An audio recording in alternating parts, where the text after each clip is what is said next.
Hey everyone, this is acyuta-bhava from Nightlight Astrology. Happy Monday, everybody. Today we're going to take a look at Mercury's square to Pluto, which is now coming back this week through Mercury's retrograde, which is happening today. So this week we're going to have to break this transit down in a couple of different ways. We're going to have to break it down by talking about Mercury's retrograde, Mercury retrogrades themselves, which we'll do a little bit later this week. Today I want to talk about Mercury square Pluto again, because really the theme of the week is Mercury's second square to Pluto. It went through its first square last week in direct motion. This week, it's going back through the same square in retrograde motion. So that's what we're going to discuss today. Before I dive in, I want to remind all of you, I'm in the midst of promoting my new program, Ancient Astrology for the Modern Mystic. Check it out on my website, nightlightastrology.com. Go to the courses page, click on the first year course. You can learn all about it. There's 30 classes on the year, plus 12 guest lectures. We have breakout study sessions. We have a tutoring staff and an ongoing discussion forum. You can email me year-round with questions. You can attend the webinars live on Saturdays at noon Eastern time starting in November, or you can follow along at your own pace by watching the recordings on our class website. You can keep all of the class material and download it for yourself and go at your own pace. It's a great program.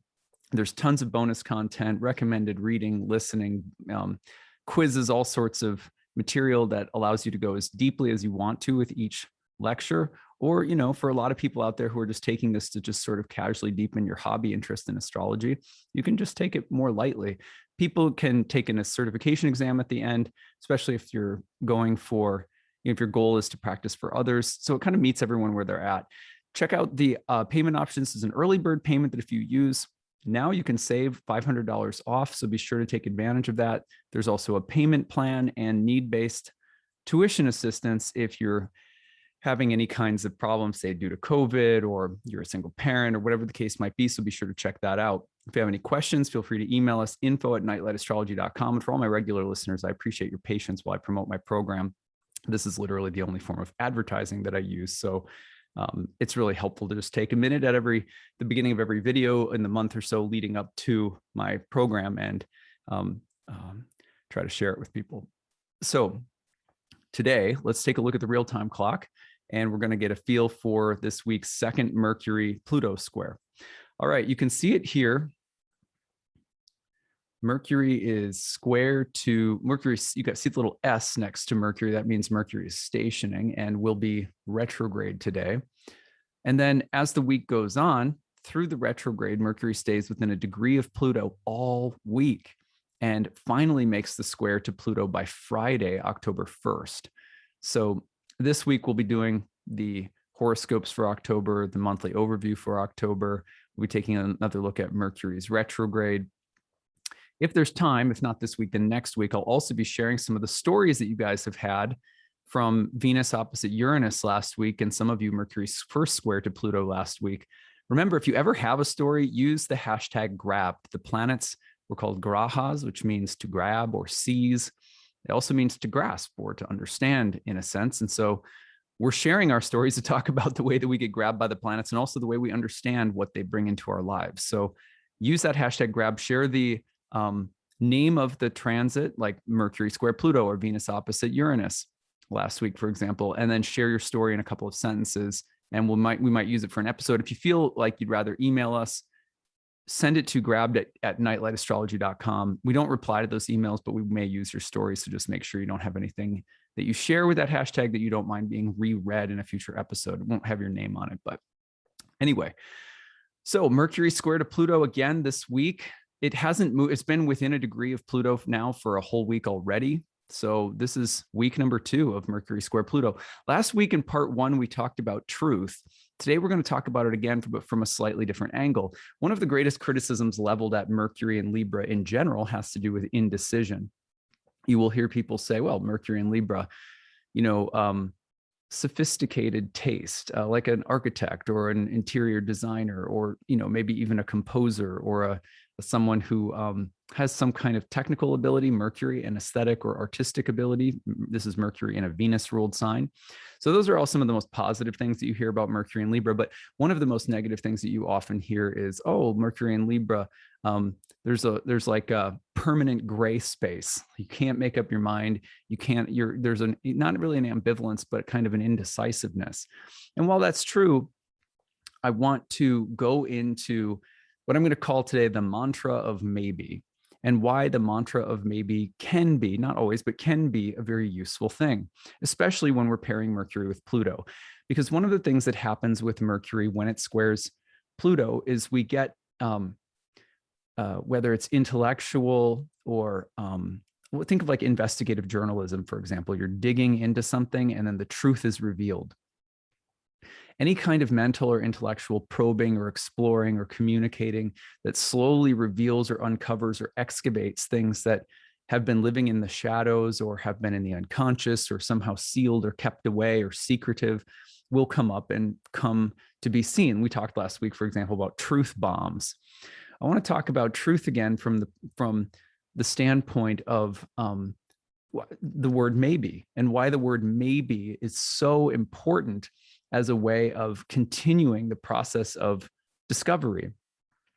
One of the things to remember about Mercury in Libra is that Mercury in Libra is the exaltation of Saturn. So when Mercury is in Libra, one thing that you can say that kind of helps conceptualize the way that Mercury's attitude is that Mercury in Libra, Mercury exalts Saturn. It's a way of kind of just almost imagining what kind of attitude Mercury has while it's in the sign of Libra. It exalts Saturn. So a Mercury that exalts Saturn, one thing that it can get into, unfortunately, is going to be like oppositional or black and white thinking. Saturn was the planet in ancient astrology that was associated with the aspect called an opposition. Now, the opposition in ancient astrology is an interesting one, and it was talked about by Platonic and Pythagorean philosophers, probably some of the philosophical progenitors of astrology, or people who were their philosophy is very closely tied into the chain of transmission that inspired the earliest astrologers. That they thought of like binaries or polarities in a very specific way. They thought of them as things that were both absolutely opposed to one another. Black is black and white is white, and never shall the two cross. But then simultaneously, there's another way in which opposites relate where they're fluid across the spectrum and both exist simultaneously. Isn't that strange to think about? It's like there's a way of saying, for example, the feminine is the feminine and not the masculine, and the masculine is the masculine and not the feminine. And there's a way in which they exist in stark contrast to one another. Never shall the two cross.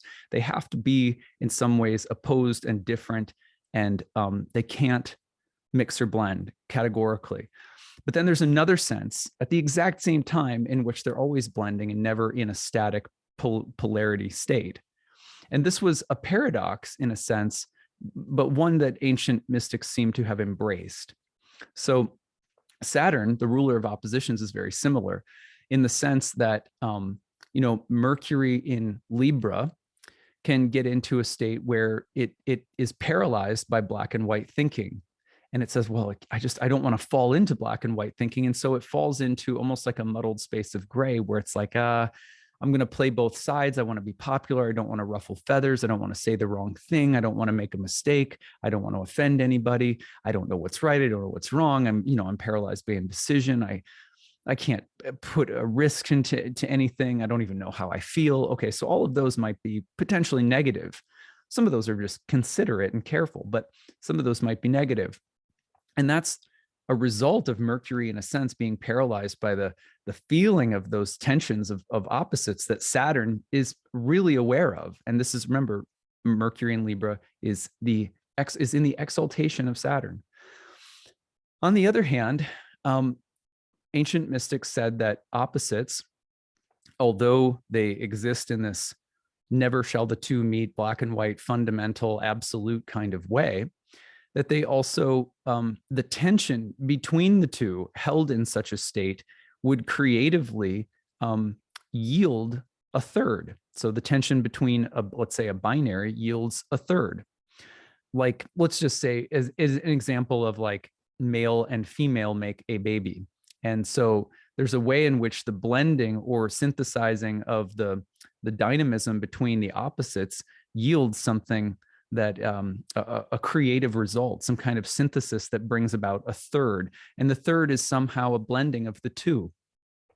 That was one way that ancient astrologers looked at not just opposites, but the way that opposites should be related to and held in the psyche in order to understand and be in touch with the dynamic flow of energy in life and in reality. So similarly, opposites are something that, often you can't separate things neatly. And so sometimes there's truly just a gray space where you can't somehow be pushed into saying one thing is right or wrong, one thing is this or that. So there's different ways of relating to opposites. And one of the big ironies I see is, when students come into my programs and we start talking about the philosophy surrounding a planet like Saturn and the aspect of an opposition in ancient astrology, that we have, ironically, very absolute ways of thinking about duality itself or about opposites themselves. We're not nearly as flexible as we should be, in the sense of, for example, one of the things that we generally think of as duality is bad. Opposites are bad.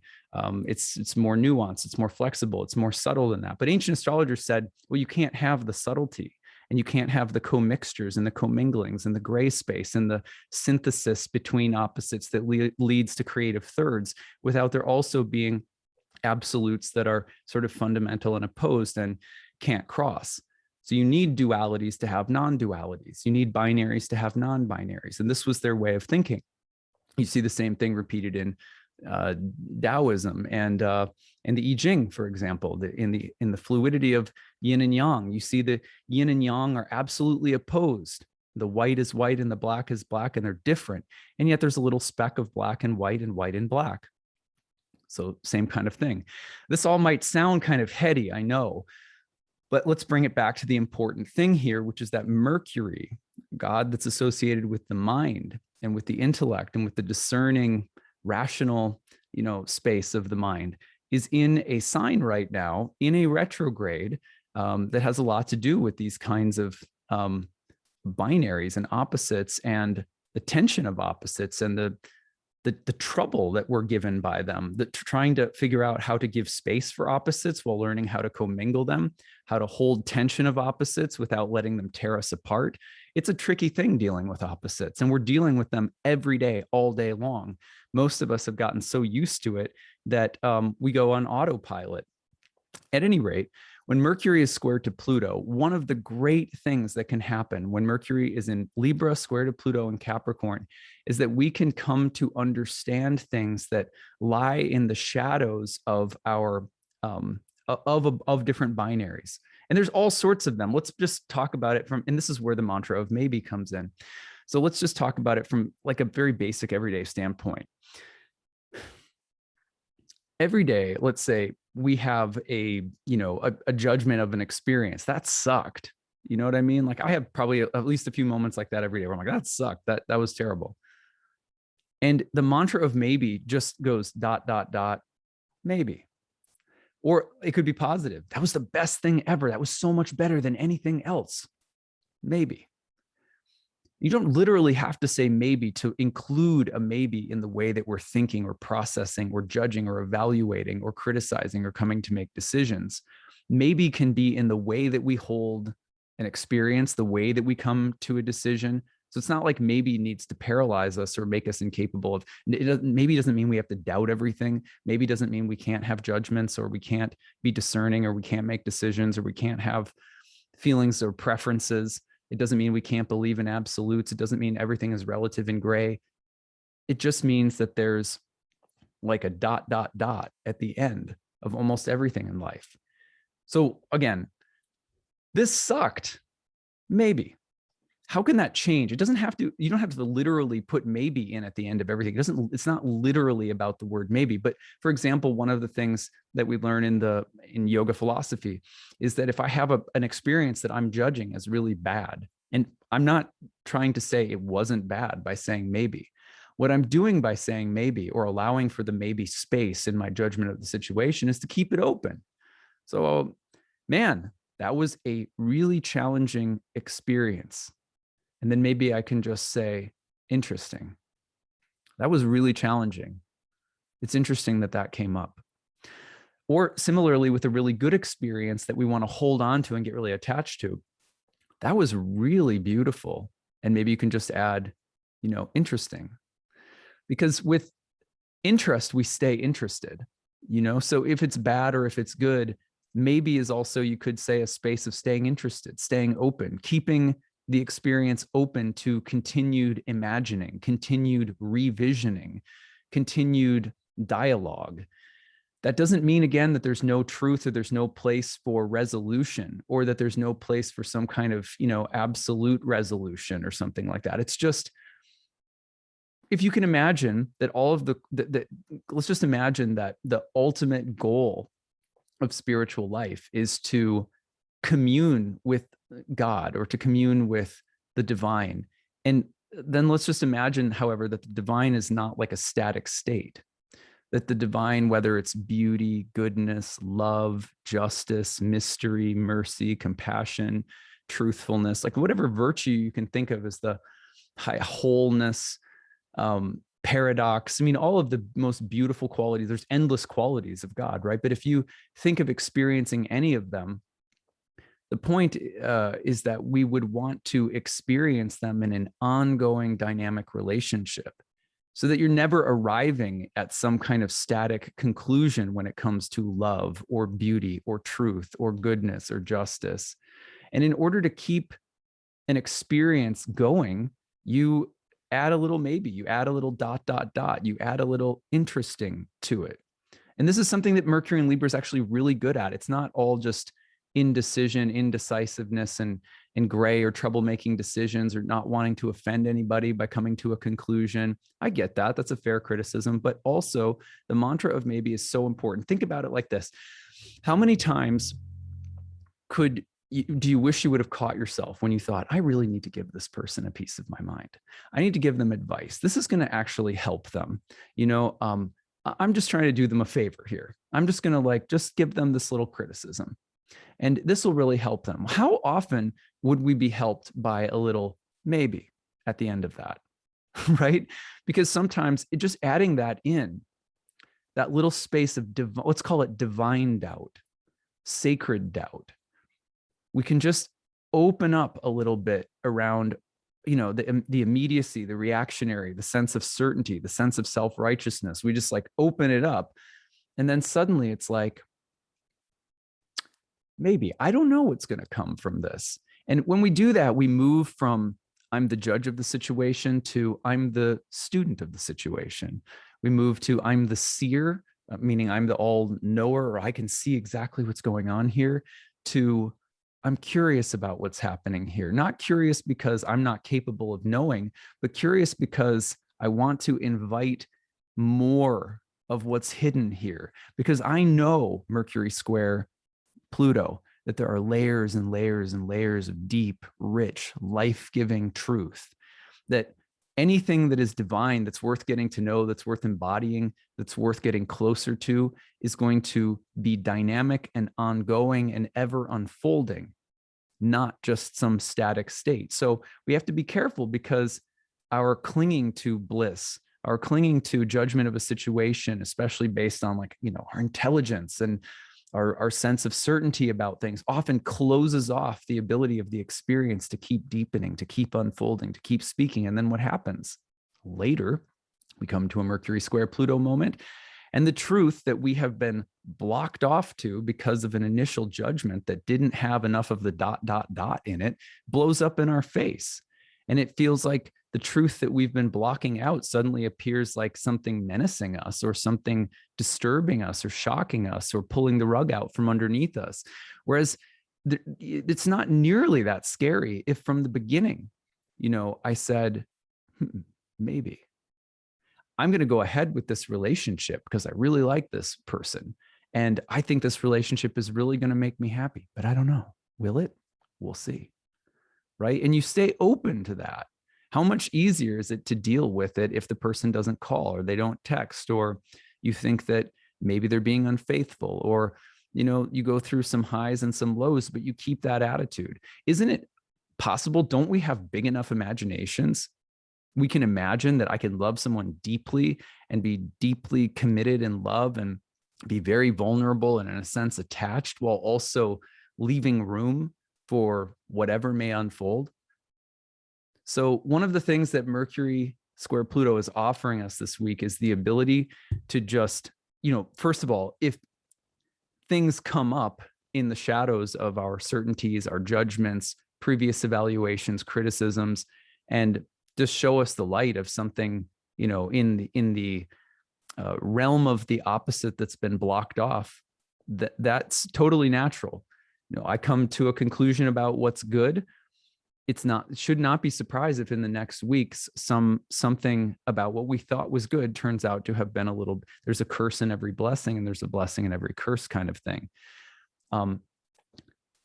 That should not be surprising, but it's also there's an opportunity for us this week to shift the way we think, to shift the way we relate. If you want to have a relationship with a human being, is it any different? The second that I look at my wife and I'm like, oh, I know my wife. I know what she's like. I know what she likes. I know what she doesn't like. I'm like, yeah, there's a way in which that's true. But don't you guys know? I mean, surely you guys know that kills intimacy.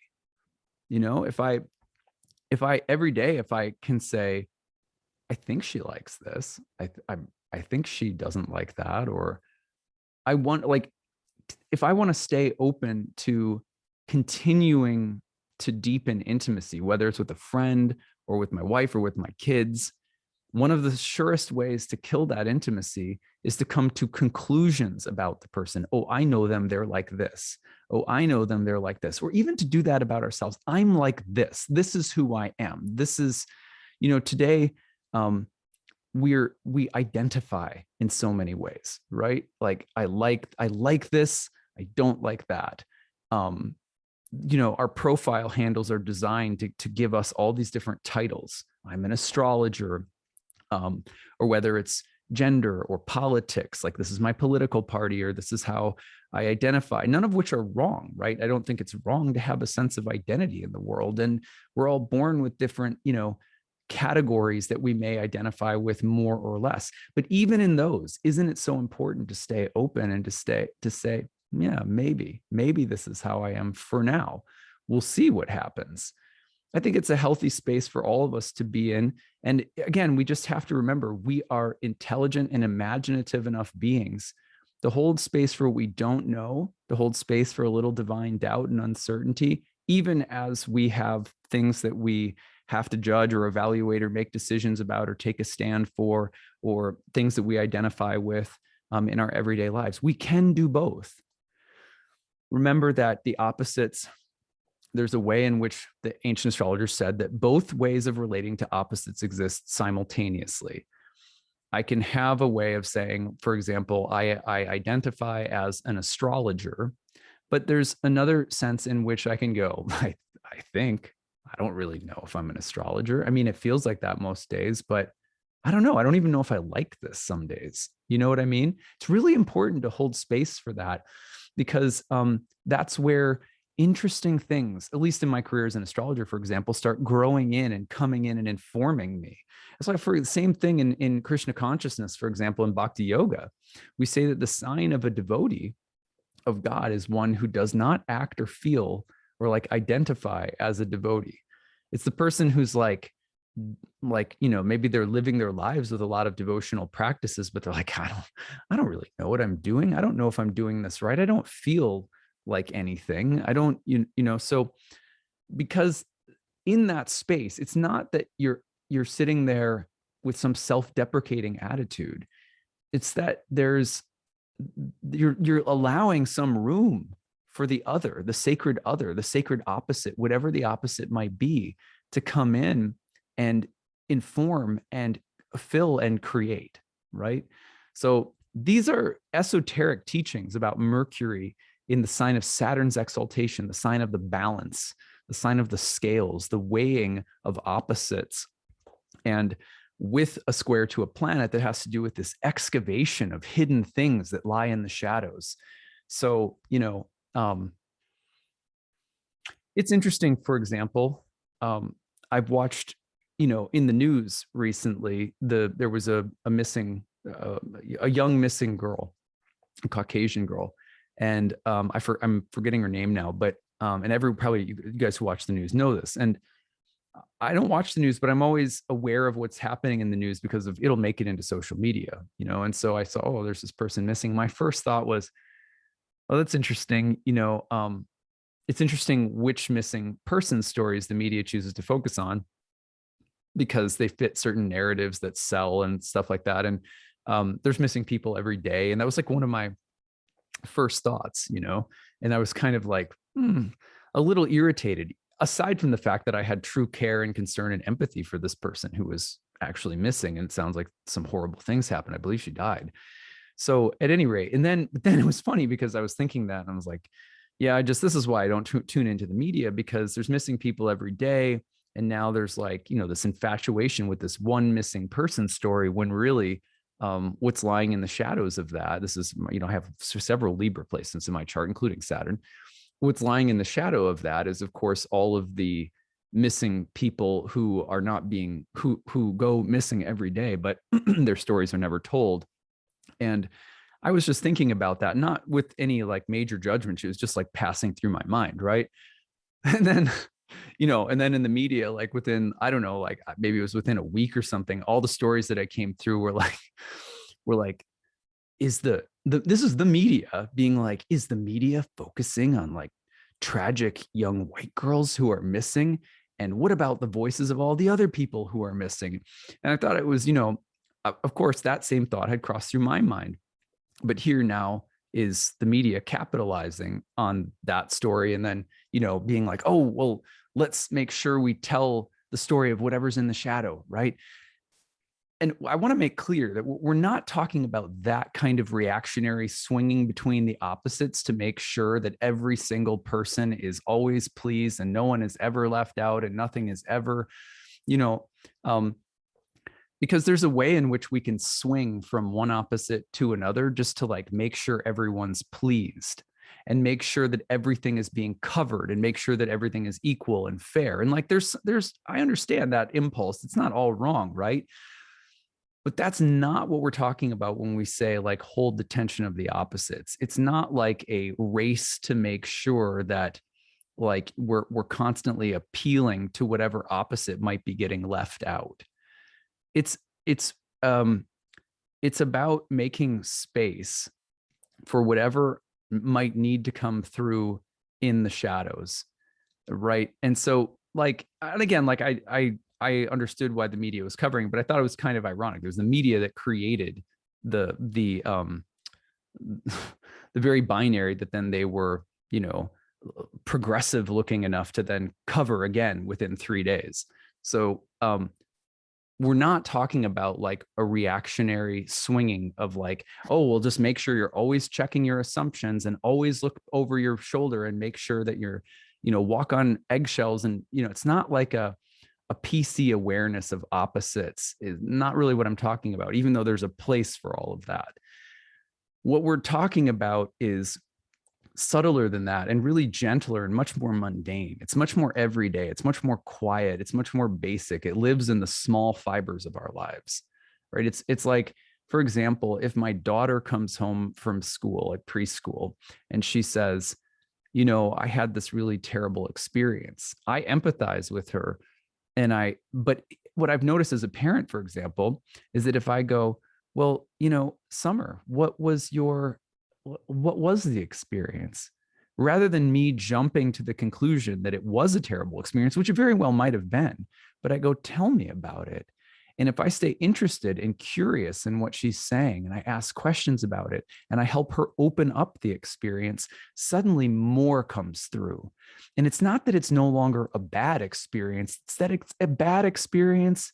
And it's also a whole experience where there's going to be some other kind of opposite that comes in because the hurt was there, it might have closed her off immediately to that. And that's how we really should deal with trauma of negative experiences and trauma in general. Open it up. So, okay, let's very gently and paying attention to the wound and the hurt. Let's open it up. What else is there? Let's get curious about it. Let's get interested. This is how we deal with trauma. We often don't realize that it goes in the opposite direction as well. If my daughter comes home from school and is like, that was the best day ever. I had the best time with this new friend. She's my best friend.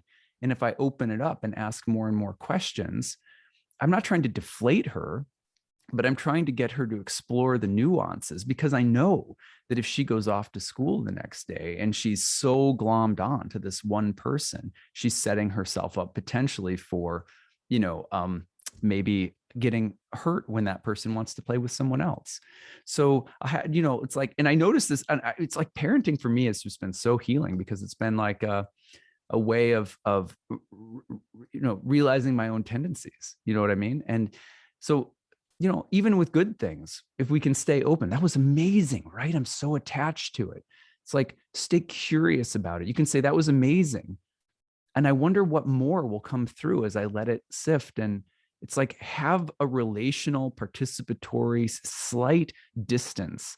Leave a little space for Jesus on the dance floor. You know what I mean? And in that space, you could think about it as the Holy Ghost. You could think about it as the erotic space of tantra between ourselves and experiences. There's always a little bit of separation that we need in order for the opposites inherent within any situation to keep creating and moving. So the mantra of maybe doesn't have to be a literal one. It's just the way that we're holding and perceiving things, because otherwise you get to a Mercury square Pluto week, and all of the places that we have been, we've been locked down in certain kinds of rigid ways of thinking, judging, and perceiving. And remember, there's a little hole of black in the white and white in the black. And the mysterious magic of Pluto will just erupt through that tiny little hole. And all of a sudden you'll see what's been lingering in the shadows of our judgments and our evaluations. And the lesson really should be, hey, look, this doesn't have to happen. It doesn't have to be a volcanic explosion. If we get into the habit of adding a little ... a little sacred maybe, a little openness, a little sense of curiosity, staying interested in things, allowing that, like, for example, James Hillman would say, if you have an animal that shows up in a dream, the worst enemy of the animal in the dream is for you to interpret it, because then you kill the animal in the dream. You kill the spirit in the dream, which is a living force that will continue speaking to you if you engage with it in a conversation. A lot of the times interpreting dreams kills the actual images and dream animals and dream creatures that may want to continue speaking to you. Oh, well, the snake was my mother. You know what I mean? And the mother means this. And now I got this message. And now I can go improve myself, or something like that. Oh, I saw a turkey vulture, or whatever. And so it means this. Oh, thank God I got the message, Well, what about the turkey vulture? I mean, like, you just killed it. And so we don't want to be the killer of experiences. We want to be the relator. We want to be one who relates to experiences. It's not even, it sounds a little crazy. It sounds like, almost like you can't ever, well, in Bhakti, for example, we would say that these experiences are really just God in different disguises. And if you want to get to know God, it's like I've used this analogy before. Like when I lived in Michigan, in the morning times, there'd be deer that gathered out in the back of my grandparents' house. I was living in my parents' retirement cottage right next to my grandparents. And there were deer that came out in the mornings in this meadow outside of the back window. And it was like, if I rushed out to see them in the morning, they would run. But if I sat and very gently approached and sat and waited and watched quietly and was very careful of my breath, they'd come closer and nearer, and they would relax. And then I could see them and have a little communion with them. Can we imagine that our all experience is actually like that?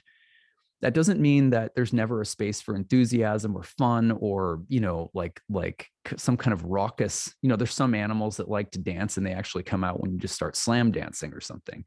But the point is that we have to know how to continue coaxing the infinite depths out of experience itself. And it's just one of the biggest killers of that are going to be, reactions and judgments and so forth. And then again, you get to Mercury, Pluto, and what happens if you've been doing that? Whatever you've been locking out, whatever depths you've been denying, they come pouring through, and it feels like, you can feel crazy, and you can feel overwhelmed, and there's just no need to live in a spin cycle like that. So at any rate, I hope that this has been an interesting meditation on Mercury and Pluto, on the mantra of maybe, and again, the process of relating to things. Some teachings on opposites, really beautiful to think about Saturn and the opposites. Look, ancient astrology was deep, deep stuff. It was for people who were ready to engage, engage with life on mental levels, on emotional levels, on physical levels, all at once. But remember that this talk, if it feels heady, remember Mercury in Libra is an air sign. So, this talk is kind of airy, but there's a way in which our life is being lived every day in the mind and through the mind. And if we don't ever take time to have a little space of exploration for what that's like, these airy currents are invisible to most of us. One of the things about Mercury Pluto is that Mercury goes into the underworld and brings things out again, from morning star to evening star to morning star, going down into the underworld and coming out. Pluto, Hades, was the underworld. So Mercury in Libra is also an opportunity for us to become aware of how and why we think, and thought patterns and ways that we relate to things, especially through opposites. And remember, there are two different ways of holding opposites. Never shall the two meet. Black is black and white is white, and never shall the two meet. A legitimate way of looking at things and experiencing things, as well as the fact that black and white are always moving on a fluid spectrum. There's always a fluidity and a dynamic tension that keeps things unfolding, keeps things moving in creative dynamism. So hope this has been a useful meditation for you guys today. We will keep going, talking about Mercury retrogrades this week. We're going to explore the astrology of October. Lots of good stuff ahead. So be sure to check out the course coming up pretty soon. I hope to see some of you in class, and we will talk to you again tomorrow. Take it easy, everyone. Bye.